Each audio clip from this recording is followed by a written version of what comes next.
نحمده ونصلي على رسوله الكريم اما بعد اعوذ بالله من الشيطان الرجيم بسم الله الرحمن الرحيم ان الصفا والمروة من شعائر الله فمن حج البيت او اعتمر فلا جناح عليه ان يطوف بهما ومن تطوع خيرا فان الله شاكر عليم ان الذين يكتمون ما انزلنا من البينات والهدى من بعد ما بيناه للناس في الكتاب اولئك يلعنهم الله ويلعنهم اللاعنون الا الذين تابوا واصلحوا وبينوا فاولئك اتوب عليهم وانا التواب الرحيم ان الذين كفروا وماتوا وهم كفار اولئك عليهم لعنة الله والملائكة والناس اجمعين خالدين فيها لا يخفف عنهم العذاب ولا هم ينظرون صدق اللہ العلی العظیم۔ معزز سامعین اکرام، یہ سورہ بقرہ کے 158 نمبر سے لے کر 162 نمبر کی آیت تک تلاوت کی گئی۔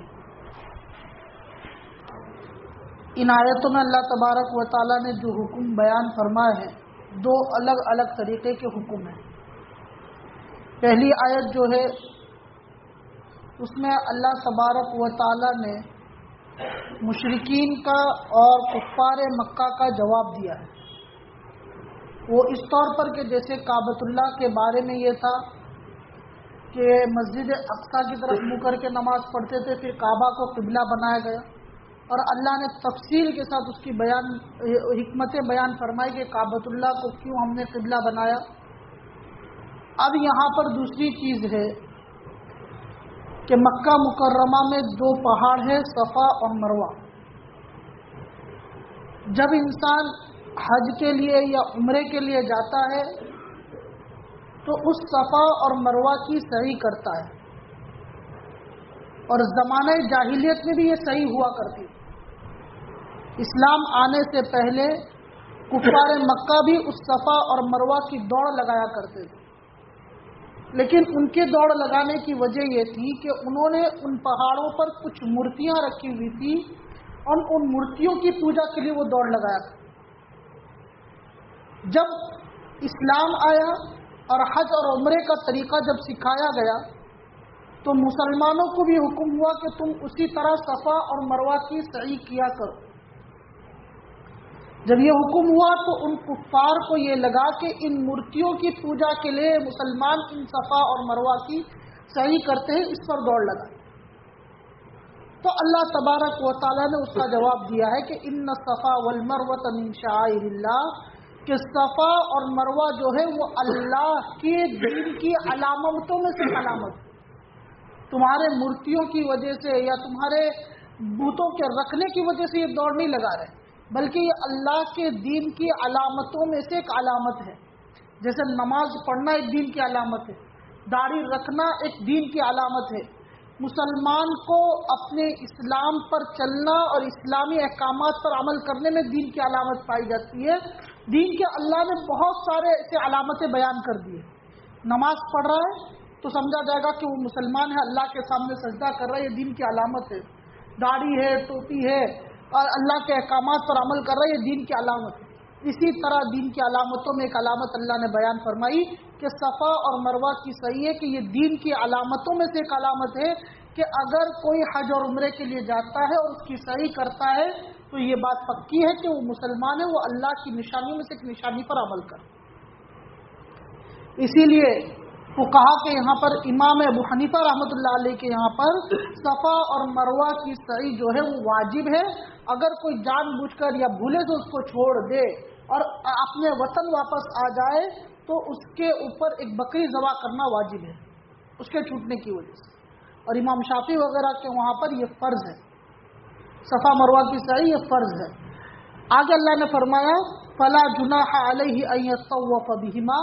کہ تم پر اس کے طواف کرنے میں کوئی حرج نہیں ہے، تم بالکل بنداز اس کا طواف کرو، کوئی گناہ نہیں ہے۔ آگے اللہ نے فرمایا ومن تطوع خیرا فإن اللہ شاکر علیم، کہ جو نیک کام خوشی کے ساتھ کرتے ہیں اور بڑھوتری کے ساتھ کرتے ہیں تو اللہ اس کی قدردانی بھی کرتے ہیں اور اللہ جانتے بھی ہیں۔ اللہ دلوں کے حال کو جاننے والے ہیں۔ کون اخلاص کے ساتھ اللہ کے لیے کر رہا ہے، نیک کام پہ عمل کر رہا ہے، تو اللہ اس کو جانتے ہیں اور اس نیک کام کی اللہ قدردانی بھی کرتے ہیں. اس کا بدلہ اللہ کے یہاں ملتا ہے. دنیا میں تو کچھ نہیں ہے، دنیا میں انسان دیکھتا بھی نہیں ہے. اصل بدلہ اللہ کے یہاں. جب اس وقت وہ بدلے اس کو دکھیں گے تو اس وقت انسان یہ خواہش کرے گا کہ چاہے دنیا میں کہ دنیا میں میرے کسی نیک کام کا بدلہ مجھے نہ ملا ہوتا. اب آگے دوسری جو آیتیں پڑھی گئی ہے اس میں اللہ تبارک و تعالی نے ایک دوسرا حکم بیان فرمایا. وہ دوسرا حکم ہے علم کو چھپانا. کسی انسان کو کوئی مسئلہ معلوم ہے، کوئی علم کی بات معلوم ہے، کوئی دین کی بات معلوم ہے، اور اس سے یہ ہے کہ اگر میں اس کو بیان کروں گا تو سامنے والے کا فائدہ ہوگا، لیکن جان بوجھ کر اس کو چھپا کے رکھتا ہے یا نہیں بتاتا ہے تاکہ اگر وہ غلط کام کر رہا ہے تو کرتا رہے، میرے ثواب میں اضافہ ہو، اس کو ثواب نہ ملے، یہ سوچ کر یا دوسرے کسی بات کو سوچ کر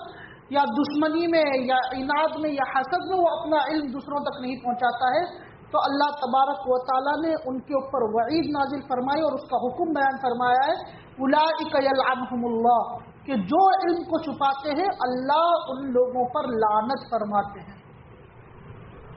اللہ کی لعنت برستی ہے ایسے لوگوں پر جو علموں کو چھپاتے ہیں. اور آگے اللہ نے فرمایا وَيَلْعَنُهُمُ اللَّاعِنُونَ، اور دوسرے بھی ملامت کرنے والے، لعنت کرنے والے ان کے اوپر لعنتیں کرتے ہیں کہ تم نے اللہ کی باتوں کو چھپا کر رکھا، اپنے سینوں میں دبائے رکھا، لوگوں تک اس کو نہیں پہنچایا، جبکہ تم جانتے تھے کہ لوگوں کو اس کا فائدہ ہوگا، اس کے بعد بھی چھپائے رکھا. تو اللہ تبارک و تعالیٰ ایسے چھپانے والوں پر لعنتیں فرماتے. اور اللہ کی لعنت سے ہم سب کی اللہ حفاظت فرمائے. جب اللہ لعنت کرنے لگتا ہے تو انسان کہیں کا باقی نہیں رہتا ہے. اسی لیے جو چھپاتے ہیں اپنے علموں کو، ان کا حال دنیا نے دیکھا ہے کہ جب وہ اپنے سینوں میں اپنے علموں کو چھپا کر حسد اور کینہ لے کر اس دنیا سے جاتے ہیں تو وہ اس طرح جاتے ہیں کہ ان کا پیچھے کوئی پرسانہ حال نہیں ہو. وہ جب جاتے ہیں تو لوگ اس طرح بات کرتے ہیں کہ اچھا ہوا یہ چلا گیا، اس کے رہنے سے فتنہ اور فساد ہوتا ہے. تو اس طرح اگر کوئی علم کو چھپاتا ہے تو اللہ کی لعنتیں ان پر اترتی ہے. اور اللہ نے دوسری چیز بیان فرمائی اس آیت میں. دو طریقے کے علم ہے. ایک تو وہ علم ہے جو بالکل واضح ہے، سب کے سامنے اللہ نے کھول کھول کر بیان کیے، عام مسئلے ہیں، نماز کے ہیں، روزے کے ہیں، زکوٰۃ کے ہیں، حج کے ہیں، اور اسی طرح حلال و حرام کے ہیں. اور کچھ مسائل ویسے ہیں جن میں باریکی ہے، جن کو سمجھنا ہر انسان کے عقل کی بات نہیں ہے، ہر ایک اس کو سمجھ نہیں سکتا ہے. تو اللہ تبارک و تعالیٰ نے جو لعنت کا وعید بیان فرمائی وہ ایسے علم پر ہے جو عام ہے، جو سب کے سمجھ میں آتا ہے، ان علموں کو چھپانے میں. اگر کوئی بہت باریک مسئلہ ہے جن میں پیچیدگیاں ہیں، اگر لوگوں کے سامنے بیان کریں گے کہ تو لوگ شبے میں پڑ جائیں گے کہ اس کو کرنا چاہیے کہ نہیں کرنا چاہیے. اس طرح کی باتیں ہیں. اگر اس علم کو کوئی چھپاتا ہے تو ان کے اوپر اللہ نے لعنت کا وعدہ نہیں فرمایا. ان علموں کے بارے میں اللہ نے کچھ نہیں بیان. یہاں اسی لیے اللہ نے بیان فرمایا ہے ان الذین یکتمون ما انزلنا من البینات، جو ہم نے واضح طور پر نازل کر دیا ہے، والہدا، اور ہدایت جو کھلی ہے، من بعد ما بینا، اللہ نے فرمایا بعد اس کے کہ وہ اس لوگوں پر کھل کر آ گئی ہے، اس کے بعد تم اس کو چھپا رہے ہو. اس کے بعد اللہ نے فرمایا الا الذین تابوا واصلحوا وبینوا، مگر وہ لوگ جو توبہ کر لیتے ہیں اور اپنے اعمال کو درست کر لیتے ہیں اور بیان کر دیتے ہیں ان مضامین کو جو ان کو خبر ہے، فاولئک اتوب علیہم، وہی لوگ ہیں کہ میں ان پر متوجہ ہوتا ہوں اور میں توبہ قبول کرنے والا اور رحم کرنے والا ہوں. اللہ کی رحمتیں ان پر ہوتی ہے، اللہ کی عنایتیں، اللہ کی برکتیں ان کے اوپر اترتی ہے، اور اللہ تمام کے تمام نعمتیں ان کے اوپر نچھاور کر دیتے ہیں. پھر آگے اللہ نے دوسری چیز فرمائی ان الذین کفروا وماتوا وهم کفار، کہ وہ لوگ جو کافر ہیں، جو اللہ کی ناشکری کرتے، اللہ کو نہیں مانتے ہیں اور وہ اسی حال میں مر جاتے ہیں کہ وہ کفر میں ہیں، تو اللہ نے فرمایا کہ ان پر اللہ لعنت کرتا ہے، فرشتے اور تمام لوگ لعنت کرتے ہیں. تمام لوگوں میں مفسرین نے لکھا ہے کہ تمام جاندار جو ہے، جتنی بھی جان رکھنے والی چیزیں، وہ تمام کے تمام ان پر لعنتیں کرتے. اور بعض مفسرین نے یہاں پر لکھا ہے وہ کفروا کے اندر صرف اور صرف وہ لوگ نہیں ہیں جو اللہ کو نہیں مانتے ہیں، بلکہ جو اللہ کے احکامات کو ٹھکرا کر اپنے احکامات پر چلتے ہیں، اپنی منمانی زندگی گزارتے ہیں، مانتے تو اللہ کو ہیں، کلمہ پڑھتے ہیں، حضور کو آخری نبی مانتے ہیں، لیکن اپنی منمانی زندگی گزارتے ہیں، اللہ کے احکامات پر عمل نہیں کرتے، جناب نبی کریم صلی اللہ علیہ وسلم کے طریقے پر نہیں چلتے ہیں، اپنی منمانی زندگی گزار رہے ہیں، جس طرح من آیا اس طرح رہ رہے، کہہ رہے ہیں کہ ہم تو مسلمان ہیں، وہ تمام لوگ اس میں داخل ہیں، تو اللہ نے فرمایا ان پر اللہ کی، لوگوں، فرشتوں کی اور تمام جاندار، یہاں تک کہ مچھلی اور زمین کے کیڑے، یہ بھی ان لوگوں پر لعنت بھیجتے ہیں، اس لیے کہ ان کی وجہ سے اللہ کی رحمتیں ان پر اترنا بند ہو جاتی ہیں، بارش کم ہو جاتی ہے، گرمی کا تاپ بڑھ جاتا ہے، گرمی میں اضافہ ہو جاتا ہے، دھوپ کڑکتی ہوئی باہر نکلتی ہے، انسان ہر جگہ سے پریشان ہو جاتا ہے،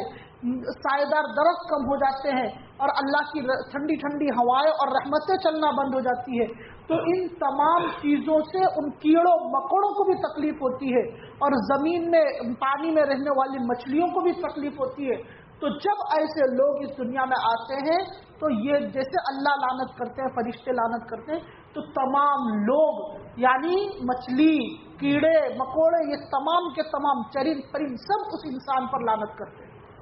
اس لیے کہ اس کی وجہ سے اللہ کی تمام رحمتیں رک گئی ہیں، اللہ کی تمام عنایتیں رک چکی ہے نافرمانی کی وجہ سے۔ اور آج اگر ہم اپنا جائزہ لیں تو آج مسلمانوں کا حال یہی ہو چکا ہے، آج بارش کا کم ہونا، گرمی کا بڑھ جانا، اتنی شدید گرمی کا ہونا، اور گرمی میں انسان کا پریشان ہونا اور ہواؤں کا نہ چلنا، یہ تمام کے تمام جو ہے یہ ہمارے اعمال کا نتیجہ ہے۔ آج مسلمان نے اللہ کو چھوڑ کر تمام لوگوں کو خوش کر دیا ہے۔ آج انسان اگر کسی جگہ پر جاتا ہے تو یہ چاہتا ہے کہ وہاں کے تمام لوگ خوش ہوں، چاہے اس کے کرنے میں اللہ کی ناراضگی اس کو اس کی پرواہ نہیں ہو۔ آج مسلمان شادی بیاہ بھی کرتا ہے تو چاہتا ہے کہ اس کے خاندان کا ایک چھوٹا سے چھوٹا بچہ جو ہے وہ بھی خوش ہو جائے اس شادی کو دیکھ کر، وہ یہ چاہتا ہے، وہ چاہتا ہے کہ میرا دور کا پھوپھا ہے، خالو ہے، خالہ ہے، وہ تمام لوگ خوش ہو جائیں، لیکن اس کو اس کی فکر نہیں ہوتی ہے کہ ان سب کو خوش کرنے میں وہ جناب نبی کریم صلی اللہ علیہ وسلم کو اور اللہ کو ناراض کرتا ہے، اس کی فکر اس کو نہیں ہوتی۔ جب انسان اس حد پہ آ جاتے ہیں تو پھر اللہ کی رحمتیں اترنا بند ہو جاتی ہے، بارشیں کم ہو جاتی ہے، اللہ کی عنایتیں کم ہو جاتی ہے، اور پھر اس کے ساتھ ساتھ اللہ کی لعنتیں اس پر برستی ہے، فرشتوں کی اور تمام لوگوں کی لعنتیں آتی ہیں۔ آگے اللہ نے فرمایا خالدین فیہا، کہ وہ اس میں ہمیشہ ہمیشہ رہیں گے، لا یخفف عنہم العذاب ولا هم ینظرون، کہ ان کا عذاب بھی اس میں سے کم نہیں کیا جائے گا اور نہ ان کو مہلت دی جائے گی۔ مہلت دینے کا وقت جو ہے وہ یہ دنیا ہے، دنیا میں ان کو پوری مہلت دی گئی ہے، ان کفار کو جو اللہ کو نہیں مانتے ہیں، کہ پوری مہلت ہے، جب تک تمہاری آنکھیں بند نہیں ہوتی ہے تم کبھی نہ کبھی اللہ کو مان لو، اللہ کو ایک جان لو، تمہاری پوری گناہ، پوری پچھلی زندگی کے تمام گناہ معاف کر دیے جائیں گے۔ لیکن جب آنکھ بند ہو گئی اب تمہاری مہلت کے وقت ختم ہو گیا، اب مہلت نہیں ہے، اب تو یہاں پر تم کو رزلٹ ملے گا، اب یہاں پر تم کو بدلہ ملے گا اس چیز کا جو اس دنیا میں تم کر کر آئے ہیں۔ جیسے ہم ایگزام میں بیٹھتے ہیں تو ایگزام سے پہلے تو پوری مہلت ہوتی ہے، انسان کو وقت ہوتا ہے اس پڑھنے والے کو کہ ایگزام کے دن صبح تک بھی پڑھ لے، لیکن جب ایگزام ہال میں پہنچ جاتا ہے تو پھر اس کی کتابیں چھین لی جاتی ہے، اب اس کو کہا جاتا ہے کہ اب تیرا تو یہاں پر امتحان ہے، بدلہ ہے یہاں پر۔ اسی طرح یہ مسلمان کا حال ہے کہ جب تک آنکھیں بند نہیں ہوتی ہے تب تک تو اس کو جو کام کرنا ہے اس کی اجازت ہے، اس کو جتنا اللہ کے احکامات پر چلنا ہے خوب چل لے، اللہ کی مان لے، اگر نہیں مانتا ہے جب آنکھیں بند ہو جائے گی تو پھر اس کی مہلت ختم ہو جائے گی، اس کو کچھ نہیں ملے گا اور اس کے عذاب میں بھی کمی نہیں ہوگی۔ یہ اتنی آیتوں میں اللہ تبارک و تعالیٰ نے فرمایا، اس کا ترجمہ دیکھ لیں۔